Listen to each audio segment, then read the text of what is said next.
I talked to Amy Coyne from Amy Bakes Bread, and she shares about her incredible and super successful journey as an Instagram creator and also a food blogger. Amy is in the sourdough baking space, so she started out sharing her insights and recipes on Instagram, and that has moved over to her blog. Okay, in 2022, you guys, she had 100,000 page views that whole year. At the end of 2024, she had 10 million page views a year. This is so impressive, and she talks about exactly how she got there. She does not hold back. She shares everything about her journey. It is episode number 671. I hope you love it. Okay, Amy, you have this story that I think is going to perk up a lot of people's ears. So you've grown your website over the last handful of years from 100,000 page views in 2022 to almost, get ready for this number, 10 million page views at the end of 2024. Yeah. What the heck? I mean, this is like unfathomable growth. Yeah, it really is. It's been quite the ride, I guess. And I still am, I still feel like I'm learning every day and figuring out kind of, putting all the pieces together of how it happened. Absolutely. And is still happening. Right. It's still unfolding, which is great. Okay, so we all are dying to hear your story. So can you just back up and start with, I know you have a sourdough blog. Yeah. So when did you start this fascination with sourdough? Yeah, so I started baking sourdough in about 2013. So that was back when my little boys, my twin boys were babies, little, and they were actually, what had happened is I'd gone to Thanksgiving. I'd always loved to bake, always loved bread. It was kind of always been my thing. I'd gone to Thanksgiving and somebody had brought like a sourdough loaf, and it was crunchy and crispy and so good on the inside. And I was thinking, I cannot buy this in my grocery store in Kentucky where I live. Like, I need to learn how to make this. And from there, I kind of researched it. Sourdough was not a big thing at the time. I mean, not very many people knew about it. It was starting to become a little bit more, you maybe would see it more in Europe or places, but in the US, it wasn't as big. And so I taught myself how to make a sourdough starter from scratch. It took me probably 6 weeks, which it shouldn't take you that long if you do it now. But I didn't know what I was doing. Yeah. And so it just was, and it was also the middle of winter when I did that. It took a long time, but I would lay on the floor of my twin boys' bedroom, willing them to go to sleep, like take a nap. And I would just be scrolling, searching sourdough, any information I could come across on the internet, because I was so fascinated by it. And so I started baking with it. I started making like really yummy loaves, things that I couldn't get at my local store and things like that. And I was a mom. I had, these 3 little kids, and it gave me an outlet. It gave me something to like kind of focus on, something that I really love doing. And that's kind of where the whole thing started. So I've just kind of started, been baking with that starter for so many years. I took a little break when we moved to Japan because their flour is different. It was just a completely different, situation there. But when we came back, I got back into it. Jumped right back in. Yeah. I love this. And you said the word outlet, which really resonates with me, because I feel like so much of my blogging business started as an outlet to just be a human and to find something that I loved that didn't have to do with changing diapers or, like wiping noses or anything. So yes. I think that's so huge for moms, just to find something outside of their family. I mean, we love our families to pieces, but something that just fills us up. And it sounds like sourdough was that for you. It did. It really did. And the thing about, and I've noticed this, I think with a lot of people that are starting to get into it, is it forces you a little bit to like slow down. You get your hands into the dough. It's like tactile. It's like one of those things where, you can kind of put on pause everything going on in your brain and just like feel the dough and enjoy the process. So, and then you get an incredible result at the end too. So it's one of those, like, I think the whole process, it's people really enjoying the process of it. Yeah. And how it makes them feel.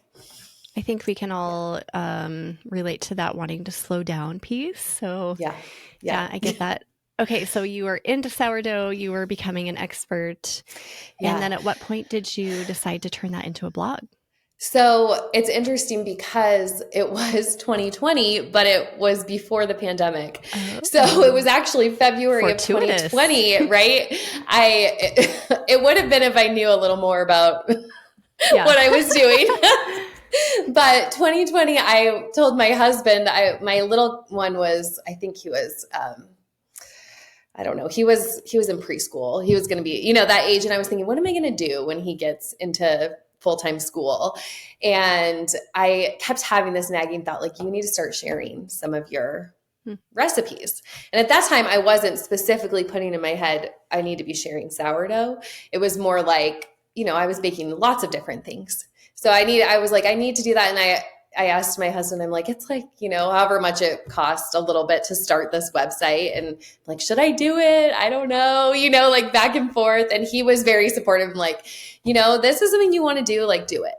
And so, and so I started. And at the time I thought, then when the pandemic hit and everything, I thought, oh, this is a good outlet just for me to share during the pandemic, because it gave me something to do that was like, one of those creative outlets again. Yeah. And I shared some sourdough recipes, but I didn't share like the wealth of knowledge that I had, because I didn't really know that that's what people kind of wanted. Like I wasn't clued in enough to Yeah. realize that at the time. So yeah, that was, and I still had all these kids. I mean, I wasn't ready to make that jump into Mm, it actually being like a a blog business, website right? business. Yeah. Yeah. So it was just a hobby at first, Yes. but something Yes. inside of you probably was like, I need to get this going, Yeah. right? Well, Yeah. and so it was so actually what ended up happening is at that same time that I wanted to start this website, my kids really wanted an entrepreneurial experience. And since I love to Oh, bake, we had somebody posted on like a local Facebook group, hey, we're looking for a bake sale and for a craft fair. And my kids were like, we want to do it. We want to do it. And so they baked for 48 hours, like they picked all these different things. aw. We did the bake sale. They made, what to them was like, wow, this was great. We sold out. And so then they're like, we want to do something else. They went door to door selling cinnamon rolls that Christmas. It was That's so that kind of a cute. thing. And so they wanted to create a business. And so from that, I took actually the next couple of years and really helped them to create their cookie business. So they have a cookie business in our local area, and that took a lot of my time because I would bake I'd help them. They'd make a lot of the dough, and then I'd help them bake it, and we'd do deliveries. And we were doing at one point. I mean, we've done thousands and thousands of cookies, Oh my and gosh, that's so so yes, cool. and so it was kind of that. And then it was in 20. Somebody came to us and wanted us to teach a cookie class. And my kids were like, we don't want to give away our cookie recipes. Like, we don't want to teach a cookie class. And I said to the person, I said, well, they don't want to do the cookie class, but I love to bake sourdough. Would you be willing to do a sourdough baking class? And they said, oh, we'd love that. Let's do it in January. And that was 2023. And as soon as I had that date on the calendar, I was like, okay, I have to really like get serious about this. I have to know like what I'm teaching. My background, I was a first grade teacher. So I Mm, love to teach. So that's kind of yeah. my background anyway. And so I really, at that point, I really went down into sourdough and said, I'd been wanting for years to put all this information on my website, but I just hadn't, because I was doing cookie business or, doing kids Yeah. and stuff. And I said, okay, this year, 2023, I did a couple things. I said, I'm going to focus down into sourdough, and I'm going to really get that sourdough class and teach that class. And I'm going to post something sourdough related on Instagram every day. I can do Hmm. that for 90 days. That's what I told myself. And I haven't stopped posting since. Okay, wait. So So since January of 2023, you've been yeah, posting daily on Instagram. a reel every day. Yeah. Yeah. Wow.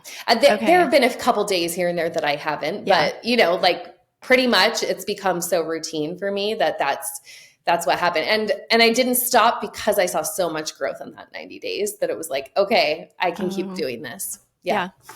Okay, so talk about those 90 days. So you posted a reel a day. Was it mostly teaching people how? Yeah, at the beginning, it was mainly sourdough content. So I was creating. I have on my website a whole beginner's guide to sourdough, so it's all free. But at the time, I was kind of making posts based on these are some of the simple science things that you'd want to know about sourdough, like so that you can make it work for you. Because I think what happened in that time from 2013 until 2023, you had lots of people jump in and they kind of a lot of people they're telling what works for them, right? And it may not have been like exactly how it's going to work for you or how it will work for somebody else because everyone's home is different or the temperatures are different or, things are different. And so I was able to, through all these years of baking sourdough, kind of figure out like how this little bit of simple science works. And so to teach people that simple science, that's what I was kind of putting on my blog. So that's what I was sharing on Instagram during those 90 days. And I was starting to share some recipes too. So it was kind of like, and I would lead people every time I'd post something, I'd had the idea like, okay, I want it to lead back to my website. Yeah. Like whatever I'm sharing, like I want them to be able to go get more information. The other thing that I did during that time is I started doing in my stories like a Q&A, like a sourdough Q&A. And so I would just put up a Q&A box and I'd say, what questions do you have? How can I help you? And people would write in, questions. And so then I had all this information of like things that I could help to share people. And I would spend hours on my Instagram stories just answering people's questions. And that took me it took me time to get used to being able to be like, on my phone, like not feeling so self-conscious about it because I'm not a huge person. I like to kind of run in the back behind the scenes and like, that's hard for me to be the forefront face. Yeah. But I just was like, you know what, this is helping all the, a lot of people. And so I did it. So that was kind of those 90 days. And I've continued to do those Q&As, but it's gotten a little bit harder to do that as things have gotten bigger, but yeah. So how much did you grow on Instagram during those 90 days? Oh my goodness. I think probably, I'd have to go back and look exactly, but it was probably, around 20,000 or so.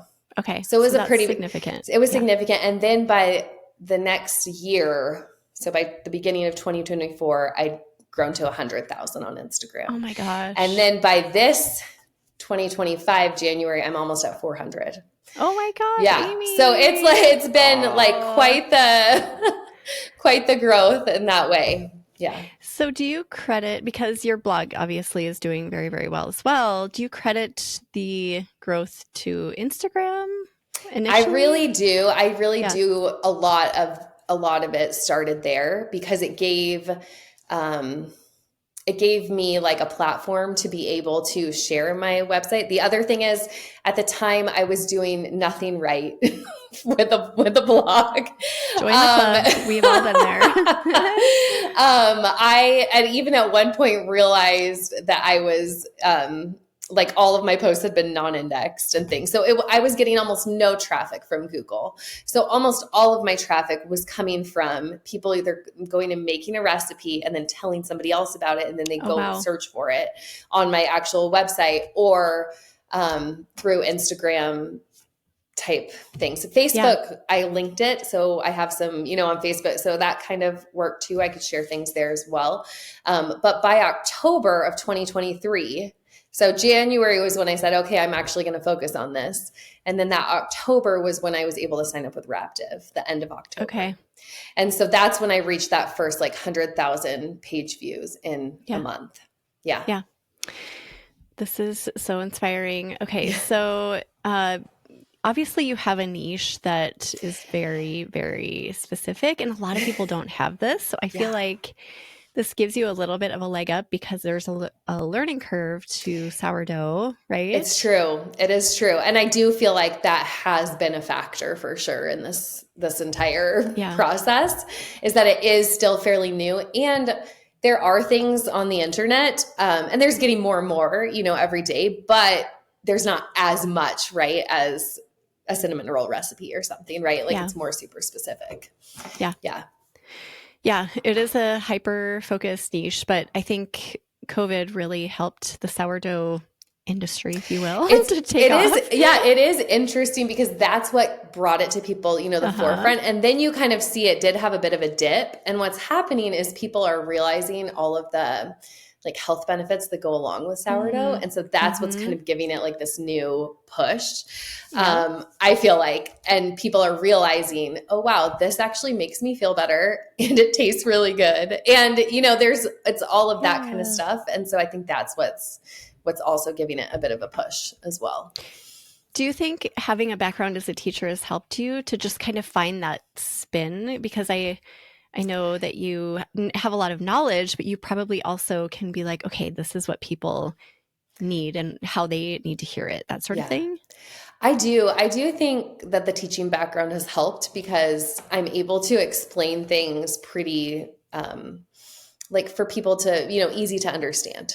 And Yeah. also, I'm not, it's interesting because if you get into the sourdough world, there's people who say, like, why would you even follow any science? And there's people who are very technical and like so into everything. And I feel like I'm a happy medium of like, you know what, like learn some of those basic science things and then go ahead and make it fit into your life. Yeah. Like this doesn't have to be so overwhelming. Like, let's make this work for you because I honestly believe like that if you look at it from a nutrition standpoint, anything you can do to make your own stuff is going to be better than like a lot of the things that you can buy at the store. So, it's levels of what people, want to do. But I do think that teaching background has helped for sure. Absolutely. Yeah, I mean, I can understand where a home cook wouldn't necessarily need to be like full scientist, but just to have a little bit of that information so you can use it to the best of your ability. I mean, why not? So I love that Yeah. happy medium that you're Yeah. going in between. And then I know you also create on your blog not just sourdough loaves of bread, but you do sourdough related Yeah. other recipes too, right? Yes. Yes. So sourdough is not just like that crusty, crispy artisan bread that we all love, but it can be used to leaven anything that calls for yeast. So you can make great cinnamon rolls. I have an incredible recipe on my website for that, or like a brioche or my burger buns or, anything like that you can make with sourdough. You can also use sourdough in brownies or cookies or even as a thickener for soups or gravies or things like that. So Oh, wow. the benefit comes from the fermentation. So if you're using that fermented discard to thicken your soup, like instead of a traditional roux, a lot of people that have trouble with flour or things like that, they could have that fermented mixture instead, basically. So a lot of times we'll use the sourdough for moisture, texture, flavor, things like Yeah. that. And I feel like a misconception too, a lot of people think sourdough means it has to taste sour. It doesn't. It's Yeah. actually just the way that the bread is made. And so you can make sourdough to taste sour or not taste sour. So it Mm. just depends on your preference. So basically, you're the sourdough queen. You know absolutely everything about sourdough. I I am mean, I am still learning, but if I of don't know course, it, I but yeah, will I will go and figure it out because that's how I feel about it. Yeah. yeah. And yeah, personally, I mean, if we get into it a little bit, my one of my sons has type 1 diabetes. So for our family, it helps to just keep his blood sugars more stable. And so Yeah, that's one of the reasons that I've probably gotten even so into it is because it's really like helpful for my family yeah, in those ways. So absolutely. and that's purely anecdotal. You would have to like figure out with your doctor and your own things if you had something similar, Yeah, but that's just things that we have noticed. And I do pull people on Instagram or my audience, and many people notice similar things. So that's really cool. yeah. So lots of reasons to dig into sourdough for your family. Yes. Okay, so you really attribute a lot of your growth to Instagram. You started there and then transferred things over to the blog. So talk about once you realized that you needed to start focusing more on the blog, where did you go from there? Yeah. So I think that I was still this is all kind of new because I still feel like I'm learning some of this SEO and all of that stuff. So my goal for 2025 is really to go back in now and like look at some of these things that I didn't even realize, like, oh, I could be optimizing for a search engine. That wasn't anything that I kind of realized. And so it's become more of my goal to go back and do that. I've always wanted to have kind of something on my website for, almost anything that you could make with instant yeast. I want you to be able to go there and find a sourdough version of it, because so many people, want that, or it's, I have on my website ways that you can convert it, but it's just hard to like do those conversions and think about it. And if you already have like a tried and true type recipe sitting there, like it's a little bit easier to do that. So my thought process is now just going back through and making sure that I've got things more optimized, that I actually have pictures in there. I'm hoping to add some more video, those kinds of things, going forward. Yeah. So you really have focused on providing value that people want, and that has been first and foremost for you. Yes, I think so. I think building that community of people, and I really do feel like it is a community, because it's just a lot of people who want to come. They're like supportive of other people and the things that they're baking. And it's really a fun place to be. And I think everybody, it is a little bit different because you do start out and you're kind of like, what am I doing? And then you make something and you're like, okay, that could be better. Let's fix that and make it better. And so I think everyone's gone through that process. So we all know that a beginner is going to be going through that. So there's lots of people supporting that person that wants to start, right? And I feel like my kind of role has just been to like support people wherever they are in the process. That's so lovely. Yeah. And then you talk about community. Are you forming a community on Facebook, or are you talking about Instagram? Where are these people meeting? Yeah, so I do have a Facebook group that is like it's called We Bake Sourdough. So you can go there and there is kind of a community there. I have community a lot on Instagram. Like I put up every Sunday, like, what are you baking this weekend? And people will all write like all the things that they're baking. And it's fun to see that. Through my email, I get a lot of, people writing back or responding, that type of community. I like to share a lot of what people are baking on my Instagram and my stories. So I feel like a lot of it's just through those ways that we kind of build that. I feel like the other thing is I really try to listen to what people are asking for. So, for example, everyone's keeps saying, do you have a cookbook? Do you have a cookbook? Do you have a cookbook? And that was part of last summer and fall is I actually worked together with a couple other sourdough bakers and we put out a collaborative cookbook. And that has been really well received. And then I do have a cookbook coming out with a publisher in the fall, this coming up fall, which will be a true like beginner's guide to sourdough. And but it also has like incredible recipes, for every stage of sourdough. So if you're kind of intermediate or whatever, it would be perfect for you. Or it's a great book to give to somebody that wants to learn how to start it, Yeah.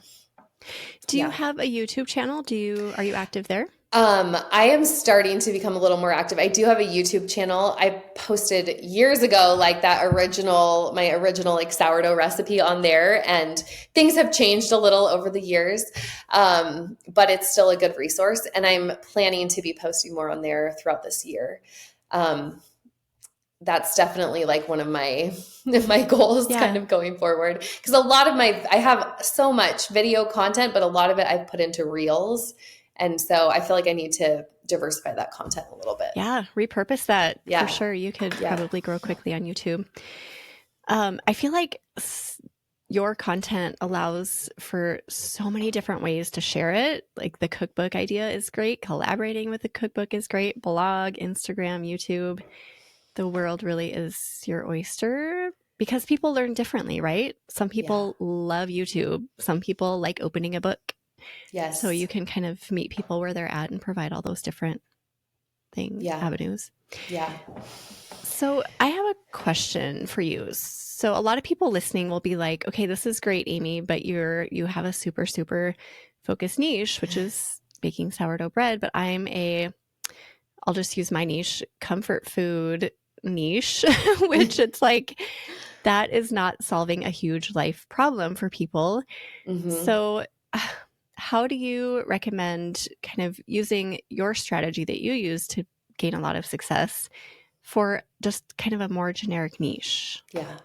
So I think a big part of it, I feel like a big part of it has been consistency for me, like showing up every day really in Instagram. And I do think I would say like this, those Q&A stories were a huge part of Mm. how I learned what my audience needed.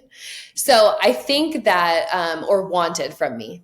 So I think that like really trying to dial into like what your audience wants, the one that you already have, or maybe really small right now, but to really dive into that a little bit more. I went to my first conference in January, the Tastemaker conference, and listened to a talk.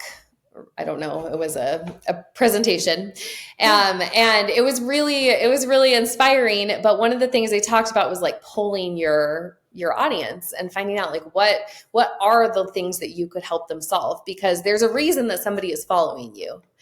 And you may not know what that reason is, but figuring out like what that thing that is that you can solve, I think that will help you to grow. And so one of the things that I did when I got back from that conference is I sent out an email, but also put on my social media and said, will you fill this out, this questionnaire or whatever? And then I got all those answers, and I was actually able to use ChatGPT to help me compile them all and say like, who is this target person that I'm serving? And like, what is it that I can do for that person? And Mm. so I like that idea that I can like look at that like person in my mind and say like, okay, what could I do to help this person? And I really feel like going into that mindset of like, how do I help? That can change your growth. Yeah. ChatGPT is brilliant for that sort of thing. It's something Yes. that our minds have a really hard time wrapping around, especially when it comes to our own businesses, right? Yeah. Having just a robot literally look Yeah. at it and be like, "Oh, this is you need to do this, and here's your person, and here's what you should say." Yes, Yeah, yes. that's great. It's definitely helped. As I've gotten into it a little bit more, I'm like, oh, this really could save me time in this area or this area. And it doesn't, take the place of all the things that I'm doing, but it can really help me to figure out a little bit better, Refine like and refine streamline. things. Yeah. Yeah. Yep. Okay, I was curious about your email list. How often, or I guess you must have a massive list, and then do you think that you really build your community there as well? So that's also something I'm working on in 2025. But I do feel I've been sending out maybe 2 emails a week, but I do really get a lot of people that will respond or say thank you so much for this, or those types of things. And I'm hoping to create more like a community feel moving forward with it this year, and really, really work on it a little bit more, because I really think it could have a big potential. So I'm really liking what I've done so far, but I'm working on it still. Yeah. It is interesting how you've started and gone about your business. I feel like it's a little bit backwards, but kind of cool, Yes. right? Because a lot of people come in with all the knowledge, like, I need to start the blog, and then I'm going to build my email list, and then. But you were just like, I have this knowledge I want to share, and I want to help people grow in this area. And then you've kind of worked from there. Yes. And that's what I would say is, to when you're thinking about what you want to share, pick something that you're passionate about, that you could wake up and talk about the same thing the next day, because that's what you're going to be doing. Yeah. Especially with sourdough, it is hyper specific. I get the same questions over and over again, but I don't mind answering them. I enjoy answering them because I feel like it's really helping somebody, and I really like helping people catch that vision of what it could be and could do for them. Yeah. And so I don't know what your niche is, but if it's making comforting meals or things like that, and maybe you're thinking like, when do people want this? Or how could I help somebody with this? And so I see a lot of people doing meal plans or, things like that. And those are big helps, but it's really focusing on what does my community like need or want from me. and picking something that you love, I think is a Yeah. big thing too. Because like you said, you have to literally show up day in and day out and do it. So you might as well love it, right? Right. Right. So if you could go back to before you started your Instagram about sourdough and your blog, Mhm. what would you change? What have you learned? What would you Oh do my differently? goodness. I think that, I mean, I like how my story has unfolded because I feel like I really started with that passion project part of it. But I wish that I had have known more about like SEO, about how to set things up. I didn't even use recipe cards like initially. I mean, that's how much I knew nothing. And I thought I knew what I was doing, but Yeah. I didn't really. And so I had a lot of issues even with like knowing what, I would use a better platform. I would have started out with like a better website. I was on WordPress.com. And so that caused some issues later down the road. Yeah. So, I mean, things like that were just a little bit tricky. I also, I maybe would have like asked, like I have my sister helping me now to like doing she's incredible, but she's a high school English teacher. So she's been great with like writing and, things like that. She's been helping me with some things. And I wish I would have utilized her a little bit earlier on. Yeah. I mean, so things like that. That I didn't know what I didn't know, but I think that those would be some of the things I would have changed, probably learning more about what I was kind of getting myself into. Yeah. Podcasts like eBlog Talk help with that. Like Yes. as far as Well, and I will mean, say that has been my over this last year. I love your podcast, but I have switched from listening to audiobooks all the time where I have a business type podcast on all the time. And I think that just like or a blog related podcast or something. I think that getting my head in that space has helped me to take even myself as a business more seriously, like what I'm actually doing. Yeah. Yeah. Yeah. Not even listening to blog specific podcasts, right? But just that business minded information coming into your head makes such a huge difference. I totally can relate to that. Yes. And then just learning about the basics too. Like we have stuff on the podcast that's like WordPress A to Z. Here's what you need to know. Don't do WordPress.com. And but it's like I should have listened to that one. No, I know, but like you said, it's like you don't know what you don't know. So if you don't know to listen to a certain podcast, then you're not going to do it. So well, and I just think, and honestly, I feel, and I don't know, maybe this is something that is becoming a little more prevalent is people who are getting, having a bigger social media following and then deciding they want to create a blog from it. Right. And so you're coming into it, and I did have the blog, but I wasn't doing anything right with it. So, but I think that you have this little bit of a difference because I'm coming in with all of these people, right? But I don't know what to actually do to like with that website. So your podcast and things like that are helpful when I'm like, oh, I need to go fix this or do this. And so I feel like it is kind of backwards where I'm trying to figure out along the way a little more than if I had have come in more like knowing what I was doing. Yeah. I don't know. And just so you know, I love backward stories. They're always so inspiring and intriguing because it's like the reverse engineering. We've all kind of, most of us have followed this sort of template, and to learn that someone else made it work really well, doing it a different way is like, oh, maybe I need to unlearn everything I know and just start fresh. So thank you for sharing all of this. Yes. Is there anything else you would impart to people listening who maybe have stagnant growth? They're not connecting with their people. Maybe the consistency is an issue for them. I think that, every day still, I think even doing this podcast, this is the first podcast I've ever done. Yay, you're doing amazing. I think that, I feel like this, voice in my head that's like, should I do this? Like, is this the right thing to do? And also I'm a little fearful, like, do I want to put myself out there to do this? And, I keep just saying, nope, you're going to do it. Like it's one of those, like I have to talk myself down from that and say, no, you're going to show up. You're going to put your face on an Instagram story today. No, you're going to, and I go back to, I can look back to 2 years ago where the reason that I am where I am today is because I did that.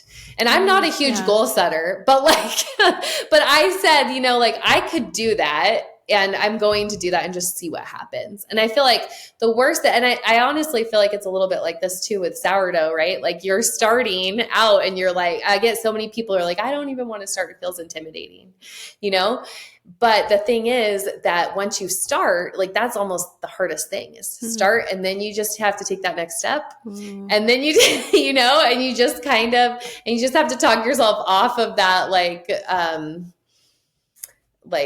feeling like you're not worth it or whatever, not worth it, but what imposter syndrome. That's what it is. Imposter syndrome. Yes. Yeah. I love that you're drawing parallels between sourdough and your blogging journey. That was so cool. But you're right, that momentum, there's so much power in the momentum. So the getting started is the absolute hardest part with anything. Yeah. And then once you're rolling, you're like, oh my gosh, why did I pause? And I will say with Instagram, if people do want to get started on Instagram, like I would say you have your next content already in your phone. Like it doesn't have to be like don't overthink it. Like that's what I would say with Instagram because, pick a couple strategies that you want to maybe follow, but don't overthink it and, get your little, I don't know if you want a couple Instagram tips, but like, but just amazing. Like, some of those like quick transitions are really helpful. So like don't let the clip last too long, get it, quick in there. And people also, they like to see your own house, your own, they like to see that you're a normal person, that you're making this and that it's not some, like robot. Yes, exactly. Exactly. So I think that that's helpful. And then I would say like, just post it. You don't know how it's gonna, how it's gonna do. And it may get nothing and, oh, well, you're going to try again tomorrow or the next day, but to have that there, I think that it's getting into those habits of doing that. And it may seem overwhelming to do 90 days or whatever. So I'm not saying that, but just be consistent about whatever you pick to do. Yeah. Start with 14 or yes. something. Yeah. Just start something. Exactly. And then can you speak to the part where you were talking about how like putting your face on camera was kind of a thing for you initially? This is an issue for, you have no idea. I mean, maybe you do, but it's an issue for so many people. They do not want to do that. They resist it for years. And then when they do it, they're like, oh, I shouldn't have resisted. So how can people kind of get over that and just do it? So I've thought about this a lot because honestly, I would go to like a Marco Polo type app and just like talk to your mom or, like a sister or a friend or somebody. And you start to get used to like talking in the phone and not like touching your hair all the time or like figuring out, what's on, on your face or whatever. And you start to kind of get over that. You start to get over that. And then that actually, I had to use Marco Polo to work with some people, and that gave me some of the confidence to be able to like get onto Instagram stories and start talking. And I also realized that when I show up as my authentic self in the stories, that's what people like. Like that's what's relatable to people. They don't want, I mean, there are times where I'm like, I start to film something, I'm like, nope, delete that. Like I'm doing it over. But the more that you do it, the easier it does get. And I think it's important to remember people like connection. They like you. They want to feel relatable to you. They want to feel like you're their friend. And so, if you show up like completely, your hair done, all that kind of stuff, that's fine. But they also want to know you're a real person. So I just show up whenever. I don't really have a strategy for it. I probably should have more of a strategy for it. But, like they will see me in the morning when I'm taking my kids to school and I have my hair up and messy bun or whatever. Yeah. And then I'll come back on when I'm ready for the day or something, So I think seeing that, and I get a lot of people that say like, I feel like you're my friend. And I hope that people feel that way, because I feel that way about them if they're making sourdough. Come, I'll give you some of my starter if you're my neighbor. But I just really think that, those baby steps, but start small and use like an app with a friend or something to start you off. The Marco Polo idea is so great because you can see if you haven't used Marco Polo, it's basically a communication app where you can talk to people and you see you talking. So it's not like you're looking at someone else when you're talking, you're seeing your face. So you can kind of see all of those.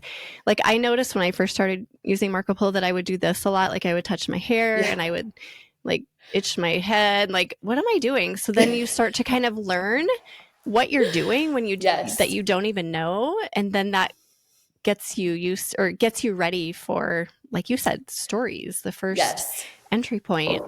Yeah. But that's a really good piece of advice. Anything else about Instagram? Anything you've learned or would love to share? I think that honestly, it's just kind of picking a next thing. And I feel like go to your audience, like find what they want from you. How are you helping them? And then do that. Like it's the same with the cookbooks. Go to that. They wanted it. Okay. Like, let's see how I can make that happen. Or, that kind of a thing when you get asked over and over for something. Or another example would be in my sourdough recipes, I have baker's schedules.